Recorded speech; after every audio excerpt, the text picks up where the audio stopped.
Hello my guys, അങ്ങനെ bus സ്റ്റോപ്പിൽ എന്നെ കാത്തിക്കണ ഭാര്യനെ കൂട്ടാൻ വേണ്ടി ഞാൻ നേരെ പോയി. അപ്പോഴാണ് അവൾ പറഞ്ഞത് അവൾക്ക് വിശക്കണമെന്ന്. അങ്ങനെ ആ വിശക്കണനും കൂട്ടി ഞാൻ നേരെ പോയി ഒരു മിൽക്ക് കവൽ വാങ്ങി കൊടുത്തു.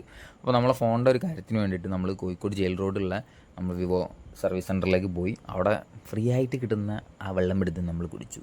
കൂടെ ഒരു ബിസ്ക്കറ്റ് ഉണ്ടായിരുന്നു. ആ ബിസ്ക്കറ്റും കഴിച്ച് അങ്ങനെ ഫോണിൻ്റെ കാര്യങ്ങളൊക്കെ സെറ്റായി നമ്മൾ നേരെ അവിടുന്ന് പുറത്തിറങ്ങി.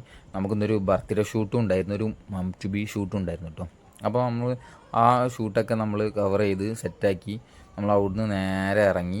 അവിടുന്ന് നേരെ ഇറങ്ങിയിട്ട് നമ്മൾ പോയത് നേരെ ഒരു ചായ കുടിക്കാനായിരുന്നു. അങ്ങനെ ചായ കുടിച്ച് 2 ഹൈദരാബാദിയും ഒരു കട്ട്ലേറ്റ്. അത് കഴിഞ്ഞ് നമ്മൾ നേരെ ബ്രോമൻസിന് കയറി. ബ്രോമൻസിനെ കുറിച്ച് പറയുകയാണെന്നുണ്ടെങ്കിൽ നല്ല ചിരിക്കാൻ പറ്റിയ ഫിലിമാണ്. ചിരിക്കാൻ ആഗ്രഹമുള്ളവരൊക്കെ പോയി എന്തായാലും തിയേറ്ററിൽ പോയി കാണാം. നമ്മൾ അതൊക്കെ കഴിഞ്ഞ് നേരെ നമ്മൾ വീട്ടിലേക്ക് പോകാൻ നിൽക്കുമ്പോഴാണ് പറഞ്ഞ് ഷോഡ വേണമെന്ന്. അങ്ങനെ ഷോഡ വാങ്ങി കൊടുത്ത്.